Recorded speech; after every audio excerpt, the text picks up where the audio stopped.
Okay, so let me start. Welcome everyone to this new CMCC webinar. My name is Emanuele Campiglio.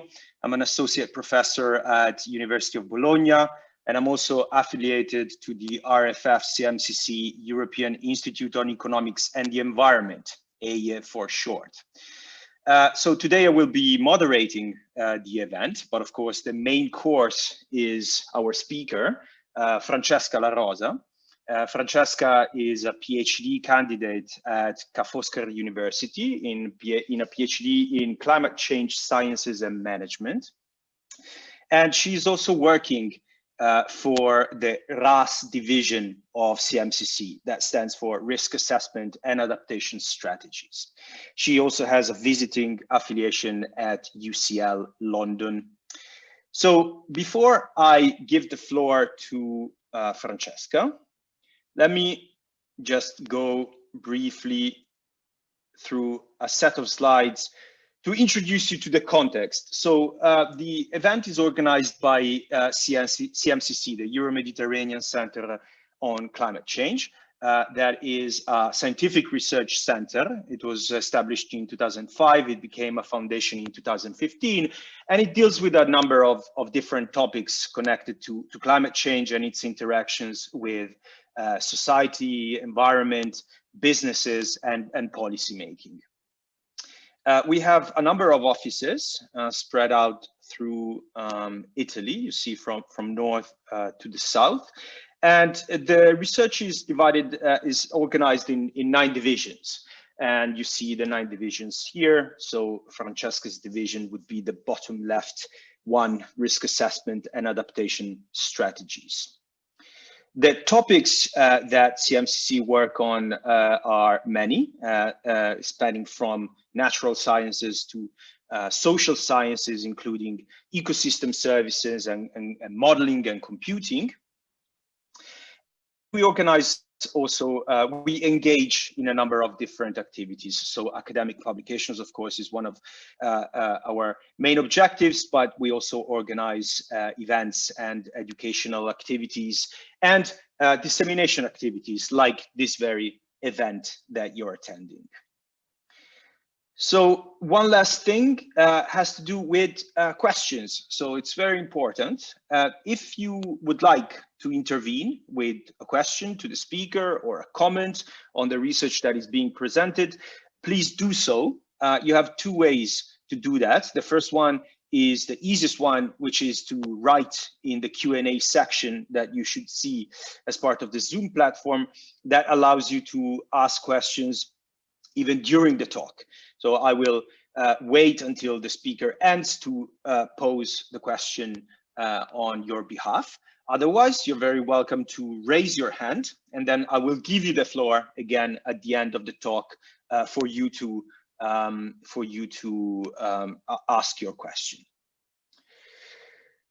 I already see a raised hand by Nadia Ameli, but yeah, it was just a test probably. Okay, sorry, Nadia. Good. So the last thing that I want to say is that the webinar will be recorded. So if you're missing any bits, you will be able to see the recording on the CMCC YouTube channel. And if you have any question, this is the email address that you should write to.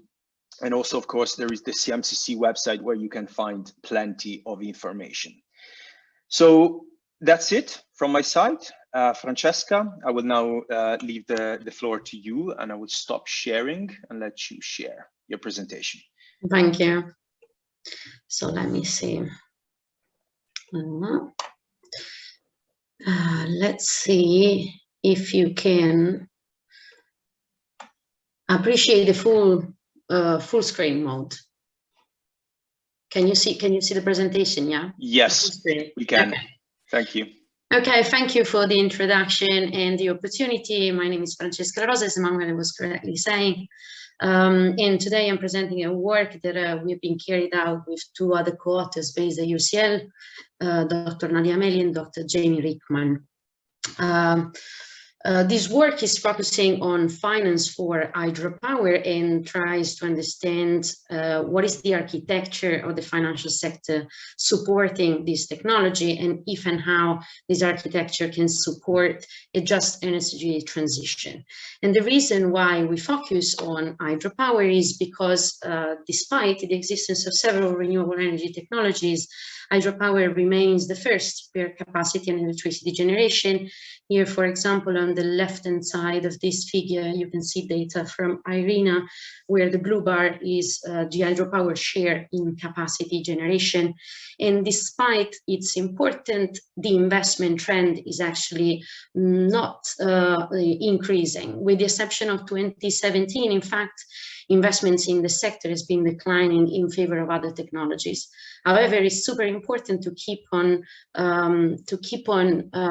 fueling all the renewable energies in the untapped potential, because we're still very much dependent on coal and oil. So an energy transition of success will require all the possible resources.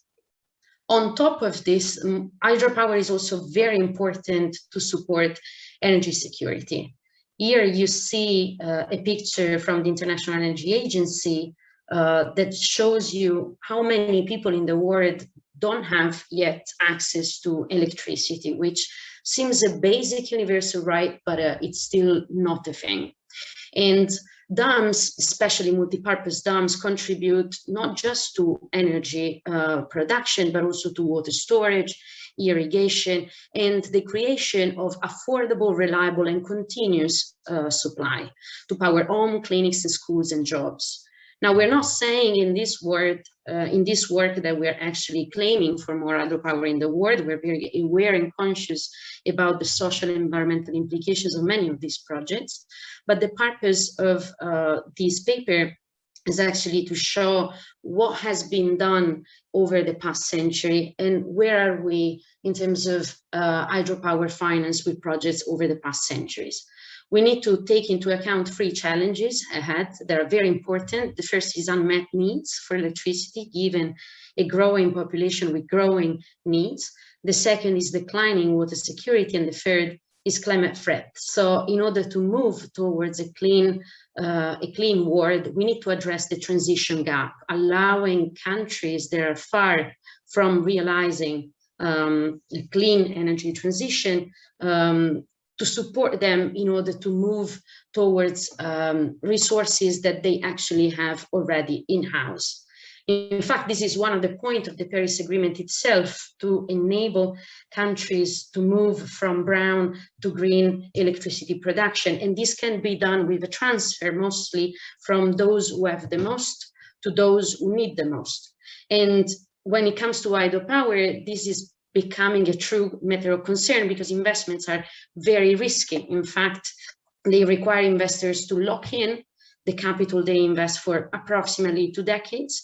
They need to pay large upfront capital immediately. So they need to deploy financial resources, significant financial resources at the very beginning.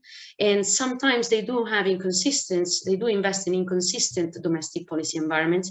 So the investments that lock the capital so much is actually not necessarily the one that can be done in context where the domestic policies is not consistent.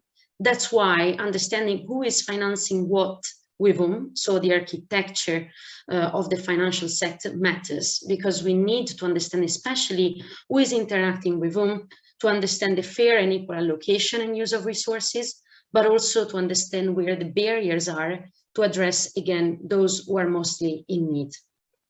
The research question of our research paper, therefore, looks at the landscape of investment models and co-investment patterns in finance for hydropower, and tries to understand if there are optimal investment models and patterns that can accelerate a just energy transition and can reach the most vulnerable, going from, again, those in need to those who need the most. We do it focusing on hydropower only because scholars already investigated the complex landscape of finance for renewable energy production. Here I'm mentioning a paper by Mazzucato and Semeniuk, but also the work of CPI is looking at financial networks in a way. There are also scholars that engage in specific case studies, such as, I don't know, specific countries, Germany, China, or scholars that research over one specific type of actors, such as multilateral development banks. However, our work addresses the main concerns that the literature already highlighted. So focusing on the financial networks, yes, but with a scope that is global and with a zoom that is specific for one technology, because we acknowledge the fact that every technology has its own growth and its own pathways to the point where it will become deployed. So the paper focuses on the interaction between investors and uses an approach that is derived from complexity and complex networks to introduce also some novelties in terms of methodologies. The data that we're using are coming from Bloomberg New Energy Finance database. Here, Bloomberg contains information about project financing multiple technologies, not just hydropower, and contains several databases, one that refers to transactions and one that refers to projects mainly. Imagine the projects are geolocalized, where transactions can refer to multiple projects. After intense data cleaning, we derived a database made up of more than 3,000 unique projects that were completed, so already completed between the beginning and the end of the century. We had issues in terms of data representativity because approximately 70% of Chinese records were excluded due to the missing information. As I said, our focus is on the interaction between different investors. So it's very important to have information about who invested in a given transaction from the equity and the debt side. Large hydropower projects account for approximately 4% of the total records. So the database is very representative for small hydropower projects. They are not simply run-of-river. It can be new dams or existing projects, but 70% of our projects is actually referring to run-of-river. In terms of representativity, we are actually mirroring the situation that is coming from data of IRENA in terms of geographical representation. We have a great majority of dams and infrastructure that are coming from Asia, while many others that are coming from Latin America and the Caribbean, where Latin America, of course, includes also a champion like Brazil. In terms of approach, we build a network of investors where two investors are connected if at least one co-investment happened between them. And we discriminate between equity and debt by building a bipartite network. So from the set of projects that we have, we derive a network of actors, and we then build a bipartite, so equity debt graph, where the two sides are representing two parts of the same deals. Then we look at how investors gather together, so how investors are actually grouped together, finding communities of investors, performing a community detection algorithm. I will enter into details later on in the presentation. And we finally assess the importance of each node given the community they belong to. So here there are several works by different scholars that are actually looking at the importance of investors taking, for example, economic variables. So how much money, for example, are they investing, or how much capacity are they introducing to the market, while our approach builds upon the interactions that these actors have and how many and which kind of interactions they have. That's why they're becoming relevant and important in a network. Acknowledging the fact that in real worlds and in empirical networks, even in financial networks, is very important the kind of interaction that each economic investors have. Finally, we try to understand investors' relevance in activating public-private partnerships.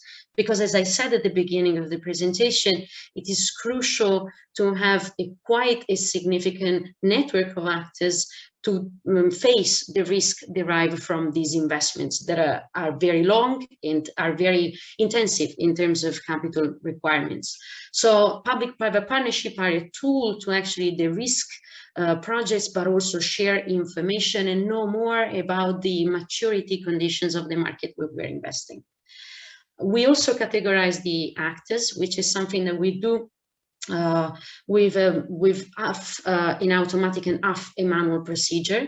And we find that on the equity side, the great majority of actors in terms of transaction per $1 million are renewable energy firms, followed by private utilities and a mixed groups of actors that are performing multiple things. They're not just embedded in the energy realm, but they are also construction companies, for example.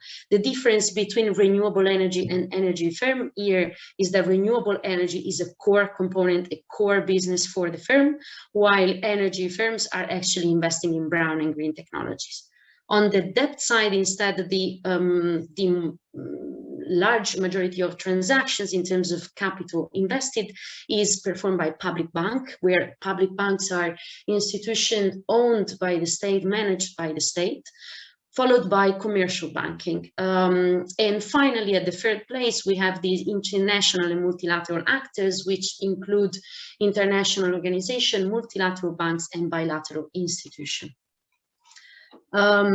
The first step of our analysis includes the study of the topology of the network, so the characteristics of our network. And to do that, we analyze our empirical networks, compare our empirical network with two random networks. The first one has the same number of edges and nodes, but fully randomized the edges under the constraint of the bipartite structure. So basically the structure equity depth that I was talking before.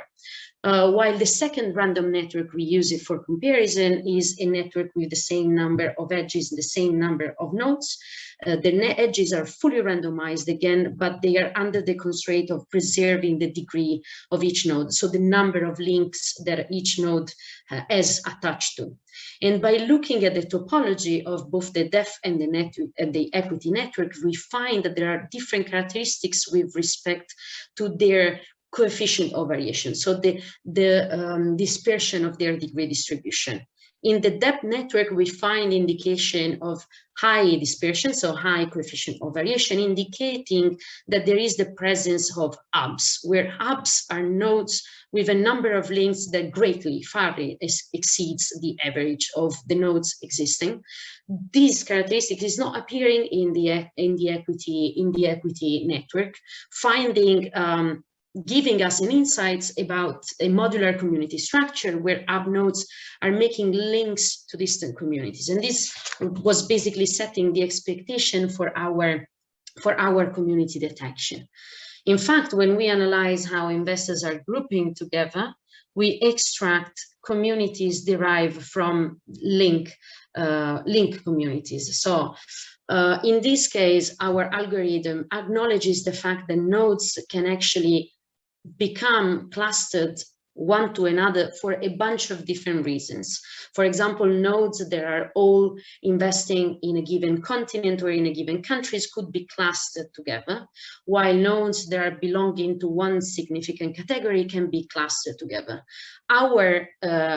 Our intuition here is that investors can be actually accumulated one to another by a different characteristic, but relationships that exist between them exist for a specific purpose. So we use a link community detection algorithm that signifies that links occupy one single unique position, while nodes can be assigned to multiple overlapping clusters.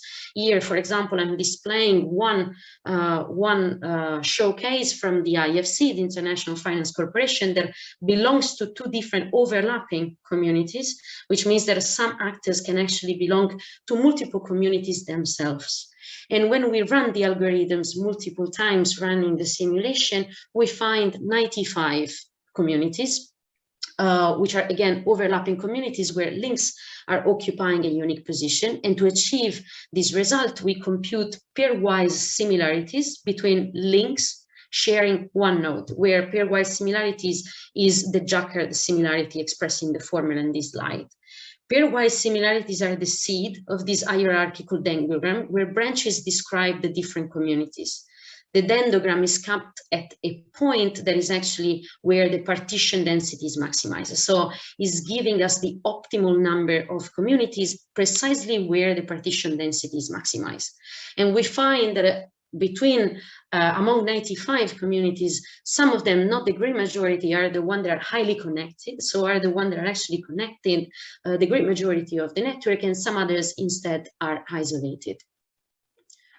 The second step of our analysis is to assess the importance of different investors. Now, bear in mind that investors are belonging to overlapping communities, and as I said, and identify that the most influential nodes in the network can be super useful for many applications. If you think trivially about, for example, immunization, it's important to understand who are the influential nodes to design then a good immunization strategy in case of an epidemic spreading. Think about the COVID, but also it's very important to understand who are the influential nodes in order to spread viruses or best practices on complex networks. Here we know that investors are belonging to multiple overlapping communities. So the communities they belong to are strongly interfering with the centrality, the importance of the nodes.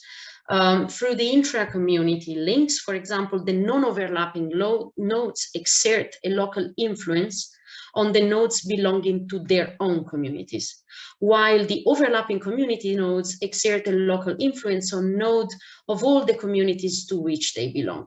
That's why we compute a centrality measure that is actually a community-based centrality score, which requires us to compute again the similarity between community J and K sharing a node I of our interest, and average this similarity between pairs of community by the number of communities each node belongs to.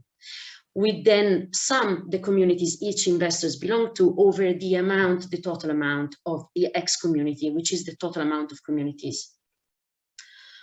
Finally, as I said, we compute the ability of each node to form partnerships. I want to repeat again that the reason why partnerships are very important, even though there are prominent scholars before me that already showed that PPPs, public-private partnerships, are essential in many applications, is because we are in presence of highly risky investments in terms of return on investments and risk on investment.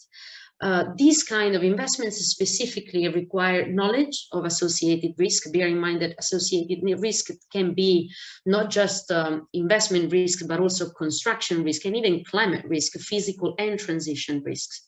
Second, they need significant capital, as I said, and third, they need patience, because since the capital is locked in for a significant amount of years, then the presence of patient capital, which is typically embodied in public organizations, is crucial to make these investments happen. Now, PPPs support different coordinated objectives. So coming from global to local, for example, policy objective, has the document Financing Common of last year proved. They are also very helpful in the risking projects, especially for the presence of this patient capital, and they ensure sustainability of long-term commitments given the presence of global policymakers. Finally, they trigger important and virtuous learning mechanisms via co-investments approaches. So we compute the partnership index that assesses the strength of each investor in forming connection with diverse stakeholders. I told you before that we categorized the different investors, assigning to them a different categories. So for example, they can be public bank, renewable energy firms, and so on. So we are able to compute how diverse is the network of these of our investor of interest, given the performance of this score, which ranges from 0 to 1 and evaluates the number of connection of a given node with group within group K over the number of connection of a given node onto all the other investors Q belonging to every other category. These were our methods. So to recap, we first assessed the topology of the network. We then tried to identify the communities through a link community algorithm. We finally assessed first the centrality and then the ability of each investor to form public-private partnerships. the results that we obtain are depicted in this big network. So here we find that some actors, the biggest nodes are the one with highest centrality scores. So the ones that are actually higher central given the community structure they belong to. And we find that especially in Asia, there is a strong interrelation between bilateral and blended finance. So we're having these agreements, these investment models going from one country, from one bilateral institution directly to the money of another countries, where we have instead a more complex landscape of public-private partnerships. Asian cluster, say, is actually very much connected to Latin America through the action of a very important actor that I'll show you in a minute. And it's also very much connected with the African cluster, where we're having both public-private partnership, so a very complex landscape of investment, but also multilateral finance happening. We see powerful exception in these graph that are very interesting to analyze. The first is India, where the domestic market is very widespread, and specifically the reason why this is the case is because there are commercial banks, but Indian commercial banks that are actually acting very much to stimulate the growth of hydropower sector. And then there's Brazil, which is a separate case where the National Bank for Development is actually making the lion's share of investments in the country. China, as I said, was a very tricky country for us to have in the database because we didn't have so many information as we would have liked. But we find a very interesting dynamics of the Chinese investment in Africa, specifically in countries that are very low-income countries according to the World Bank classification. To have a zoom of our great part of the network, so the core part where developing countries mostly lie, we can zoom in and see that, for example, here we have the International Finance Corporation, which is a big node that is actually entering into a relationship with another actor, which is Nightingale Hydropower, the second most central actor in our sample, that is actually owned by the IFC for 40%, while the 30% rest is actually owned by the Republic of the Congo. Now, Nightingale enters the African market powerfully. So it is the reason why much of the funding available is entering into this market, and it's interacting with several institutions ranging from private and public sphere, for example, with the World Bank Group, but also with the Water and Power Development Authority of Cameroon. There is also the International Bank for Reconstruction and Development and the International Energy Agency of the Netherlands. These public and private institutions are also very important in the Asian market. In the Asian market, because they're entering specifically in the Asian market through the action of some actors, such as the Sumitomo and actors such as the European investment banks. So there is a strong interrelations between international institutions, public authorities, and private companies that are making the most of the finance that is entering, showing that these actors, the international actors, which appears to be actually the most central in our networks, are also the ones that are allowing distant communities to connect and are spreading the amount of finance available for hydropower across the globe, reaching those countries that wouldn't have access to private or even to public finance on their own. We were interested in understanding if the partnership index was changing over time. And in understanding if it was actually if these institutions were actually opening for new actors in the market, we computed the partnership index across the whole time span. And we find that the international institution and multilateral actors were very, very active up to the mid-70s, where they were making the most in order to spread not only finance, but also to spread finance, yes, of course, for hydropower, but with a different intent, not necessarily climate action, but mostly related to development overall. Then between the 70s and the beginning, say the end of the past century, the action moved towards private companies, but also many private utilities that entered the market and were developed within the domestic markets of reference. Since the beginning of the new century, specifically since 2003, the World Bank recommitted strongly to supporting hydropower, especially in Africa. And with the World Bank, together with the World Bank, also the IFC widened the opportunity of funding new dams, but also existing dams, strengthening the existing infrastructures. Now the market is way more complex, not necessarily because there are more actors, but also because there is this ability of forming new partnership. In fact, this graph that you're seeing moving is displaying how the PPPs, so the partnership index, is actually changing over time. The highest you are, the most powerful you are in activating public-private partnerships. And we see that the great majority of newcomers, saying, so new actors in the market, are very high in forming partnership with public and private actors. So our results are looking at are posing a problem of how to maximize the spread and efficiently allocate the declining money, so the declining financial resources for hydropower. As I said, we're not necessarily saying that we need more hydropower in the world to support the energy transition, but it would be absolutely crucial to understand how to allocate these financial resources better, given that there's going to be a shrink of these resources over time. So we don't move necessarily the attention to how much money is needed in the market, but whom is needed to spread the available resources. We reveal that there is a systemic complexity of hydropower project financing, and we also point towards the existence of a significant own bias in investment, which is closed and broke by the presence of these international institutions. Now, international institutions are very important for two reasons. The first one is that, yes, they can put forward SDGs, all the SDGs, so not just climate action and energy access, but also growth and really development for all. But they're also allowing multiple distant communities to come together, so aligning different governance objectives, aligning different policy agendas.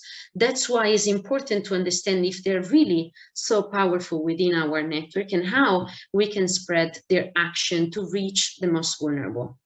With our work, we open also new research questions that can also be tackled with our datasets in the first place. So it's important to understand, for example, if there are progresses towards the NDCs, how much progresses are we making given where the money is flowing? We should ask ourselves if actually this finance that we're giving to those in needs is sustainable by understanding what are the instruments that we are using to finance, for example, the energy transitions.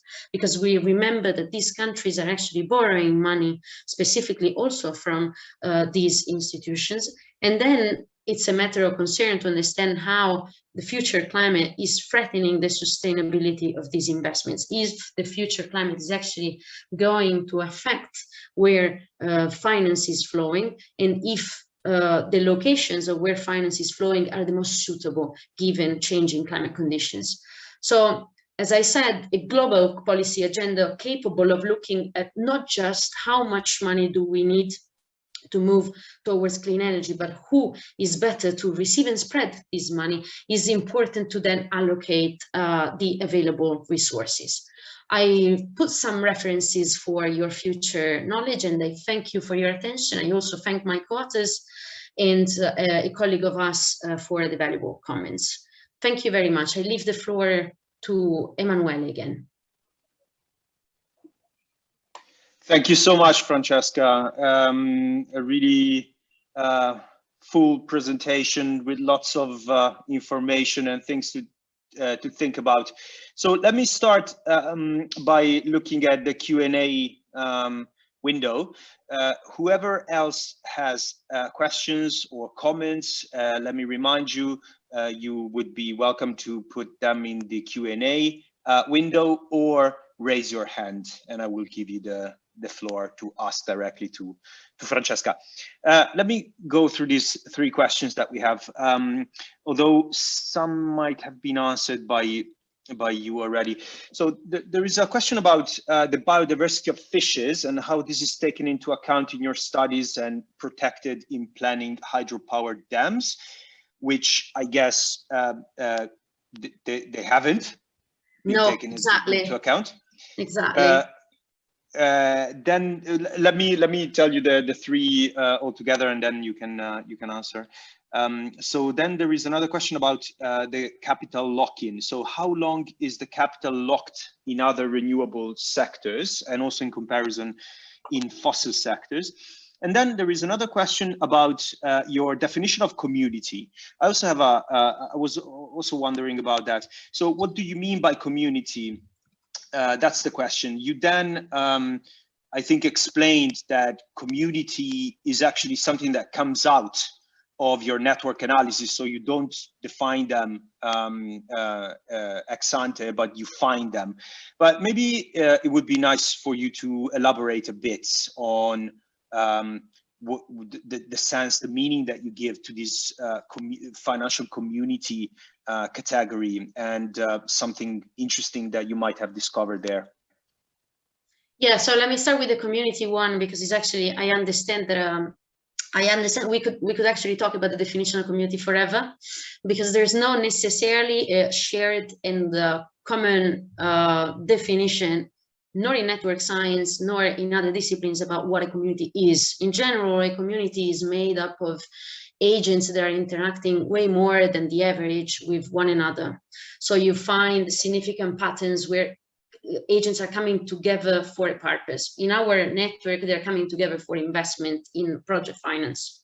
And the reason why we were trying to find communities is because we don't want to assign communities on our own, saying, for example, the communities of investors in Asia, because the market is actually very globalized. So it's not the case that people that are investing in Asia are necessarily Asian. And we wanted to find evidence of own bias in investments. So if it was the case, the people coming from a given area are also investing at home more than abroad. We find evidence of own bias as expected, but through our community detection, we also find significant interest from one country to another, or from one country to a given area of the world. For example, the case that I briefly showed about the investments in China and Africa come up exactly from our community detection. So we see that there is a pattern where some investors are constantly all over across the time investing in significant countries according to one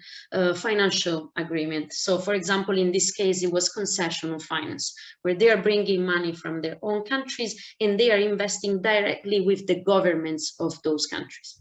So the reason why we perform a community detection algorithm is precisely to find what a community is. So to elaborate upon the results that we have and try to interpret how different actors are gathered together more frequently than the average that is happening.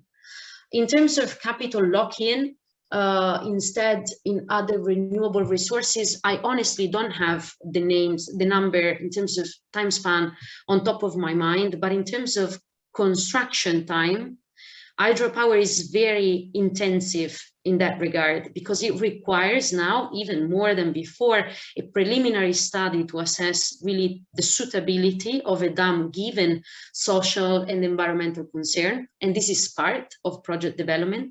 Then it needs also a phase where you definitely have to interact with different investors to agree on the construction materials, on the construction risks. Then you need to assess also the climate risks that are posed. So what I know is that hydropower is probably one of the most intensive in terms of renewable energies, of course, in terms of capital lock-in. So how long it is to actually decide, agree, and then build and complete a project, making it functional.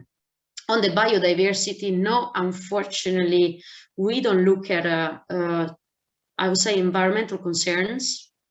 So not just the fishery abundance, but also the impact, for example, of these dams on the neighborhood, on the environment where they are. It's absolutely important, because what we are saying is that it would be way more sustainable in a way to redirect finance towards some actors rather than others. But sustainability should be agreed, taking care also of other variables, such as, for example, social and environmental concerns. I don't exclude the point, the fact that we may one day look inside these details, which are not details, sorry, these characteristics, but we don't do it here. We just analyze the network of investors, so purely project finance network. Thank you, Francesca. So again, if you would like to ask a question, you can raise your hand or type it in the Q&A. Let me use my moderator role to ask. Actually, I have a number of questions, but most of them are clarification questions. So let me ask one clarification and one more, I think, deeper question. So the clarification question, you said that you have a bipartite structure of the network, distinguishing equity and debt. I was wondering whether this is a construction on your side, that is, you assume that an investor, an equity investor cannot be a debt investor, and vice versa, and whether this has any implications for your analysis, which another way to phrase this question is, to your knowledge, to what extent the two communities, let's call them, the two types of investors are overlapping. So institutions both investing in equity and at the same time lending to companies. And the other question has to do with the partnership index. If I understand correctly, so this is, your focus here is on public-private partnership. So you want to look at this connection, not necessarily at private with private partnership, at least if I understand correctly. I was wondering if this type of partnership is connected to the presence of hubs that you were mentioning before.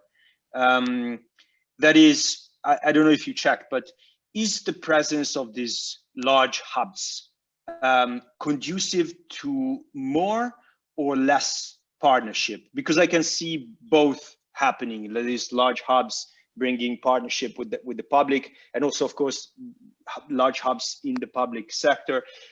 So big with big, or a multitude of small with a multitude of small. I don't know if you check that.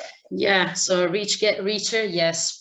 But okay, on the bipartite structure, true, it's a construction, but we checked, and it's actually less than 2% of the actors that are overlapping, and the actors that are overlapping are not very relevant in terms of number of connections that they have, but it's a construction. So I believe that they wouldn't change that much, actually, the result, because the actors that are coming out as basically either the hubs or the most central are not absolutely shared between the two sides. In terms of the partnership, okay, yes, we are very concerned about the public-private, but the partnership index takes into account the categories that you see in this slide. So on the top part, the bar chart is the equity side. On the bottom bar chart is the debt side. And we categorized all these actors. So we can check if, for example, a renewable energy firm is interacting with a private utility and a public bank. So we're not simply looking at public-private, but what we find is that, yes, you can generalize by saying that partnerships are mostly between public and private, but we don't just look at public versus private, like, for example, some work of Mazzucato does, but we look at how big are you in having very diverse connection. And the reason why we do it is also because we assume, but we also take from the literature that if you're sharing many connections with diverse actors, you're not processing redundant information. So you're basically not hearing always the same things from your colleagues because you are exposed to other networks. So if you are in renewable energy firms, but you interact with commercial banks and international institutions, you are basically exposed to information, also risk important information that these two type of actors have. Doesn't really matter then if you are on the equity or the debt side. But no, we don't look necessarily at the public-private, but more at the partnerships in general. That's why the index is called PI, Partnership Index, because it's looking at everything. Then I wanted to show you something. I think I have it here. Okay, so the partnership index is correlated to the degree centrality. This is the right hand side, basically, of this picture. True, but it's not correlated as we were expecting. So if you look, for example, at this figure, high degree centrality normally also have a high partnership index. So your clarification, your comment is correct. The partnership is actually, could actually very much driven by the presence of the hubs in the network. And we see this because they are definitely, the hubs are definitely the one that are also forming partnership across multiple categories. But the reason why it was important for us to pinpoint the PI is because these hubs are not necessarily only bringing knowledge from diverse distant communities, so for example from geographical levels, but they're really connecting actors that are coming from a wider range of categories of actors. So they're interacting with energy firms, commercial banks, international institutions, public and private utilities from very distant communities. So they are both hubs and very central actors in terms of building partnerships, so per category. I hope that I answered everything, but if I don't, please. No, thank you, Francesca. That made it much clearer. So we have another couple of questions. Actually, one is about the webinar recording and a copy of the presentation that, yes, will be made available to the participants on the CMCC website. And then a question about from Antonio Martins, asking, will legislations and regulations, in particular certification, can these help find the right investors? I guess the right partners. Yeah. No, sorry. No, please. That's it. No, I think that yes, definitely. But what it would be already important is really aligning global policy agenda, so global priorities with domestic needs. So the action of these actors is very important because they are bringing multiple countries together and they're trying to make a synthesis, a conceived synthesis of where the domestic needs lie. So I think that already good frameworks, so good frameworks that are aligned global priorities with domestic needs would be enough. Certificates and legislation are always very helpful if done in the right way, definitely. So I would go for it. Perfect. So I don't see any other raised hands or questions. So let me conclude with another question from my side, Francesca. I was curious to know what's next in this line of research. What are you planning on doing? And for instance, one thing that I wanted to ask is whether you have any idea about what happens for other technologies. Does the network look alike? I guess that the companies might be completely different and also the structure of the network might be different. Is this something that you're looking at or you're planning on looking at? And in general, what's next? Yeah, so the cool thing of working in a team is that some other team members are looking inside of the technologies. So for example, my co-author, Jamie Rickman, is looking inside wind. and Summit is looking inside solar. So it's very nice to actually see parallels between the three technologies, and some of the actors are actually shared. So there's a different landscape, but some actors are shared across the three technologies. What's next definitely depends a lot on the team.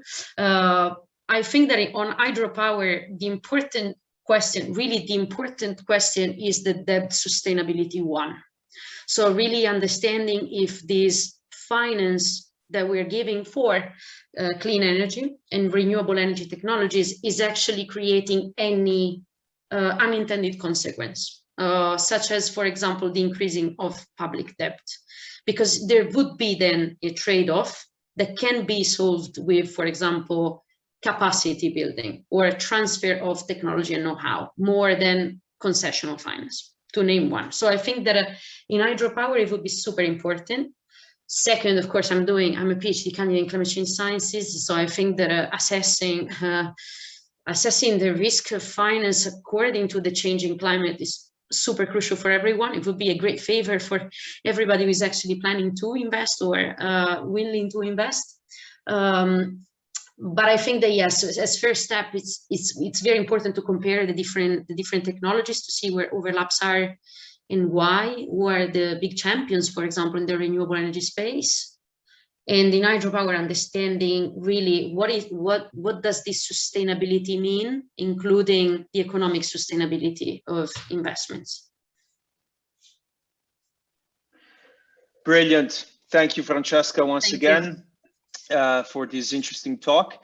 And let me thank also the organizers and the people attending. Let me remind you that the next webinar will be on the CMCC webinar will be on the 27th of April with title The Impact of Climate Change on Health with Shaurya Dasgupta as speaker. He's also CMCC and Foscari. So thank you all again, and see you next time. Thank you. Bye there.